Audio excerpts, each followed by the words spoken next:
नमस्कार और प्रेमी को जय सच्चिदानंद।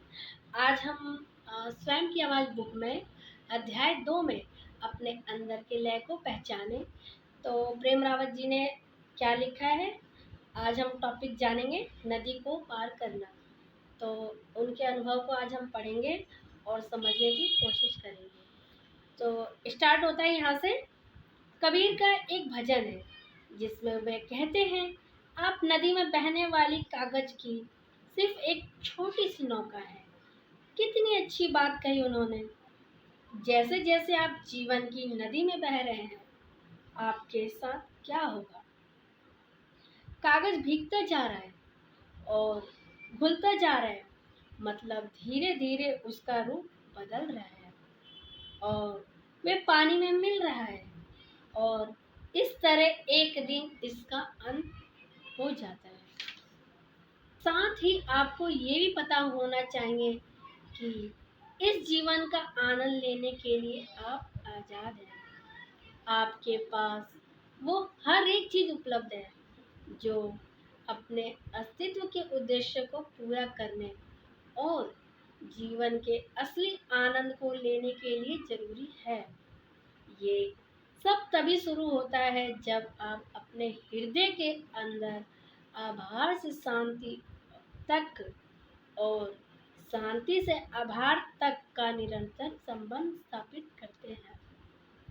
आगे है, मैं दूसरी दीवार की सच्चाई को इसी तरह देखने की कोशिश करता हूँ। मैं कहता हूँ कोशिश करो, क्योंकि हम लोगों में किसी के पास हर समय स्पष्टता नहीं रहती है। अपने अंदर की शांति से जो आनंद मिलता है, मैं उसके हर पहलू को महसूस करके पूरी तरह उसे जीना चाहता हूँ। जब मैं उस अवस्था में होता हूँ, मैं हमेशा ऐसे खुश रहूँगा जैसे वह दिन कभी समाप्त ही ना हो। पर मैं ये जानता हूँ कि कभी ना कभी रात भी आएगी।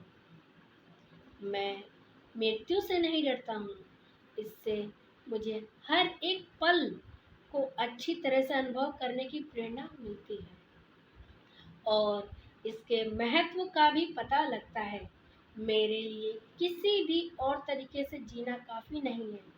ये उस सामान्य धन का आनंद लेने जैसा नहीं है जो हमें मिला हुआ है। मेरे लिए किसी भी तरह और तरीके से जीना एक समझौता है। तो यानी कि हम जब जन्म लेते हैं तो वो हमारी छोटी नौका होती है और फिर धीरे धीरे हम जिंदगी में घुल जाते हैं, यानी कि वो धीरे धीरे नदी में घुल रहा है।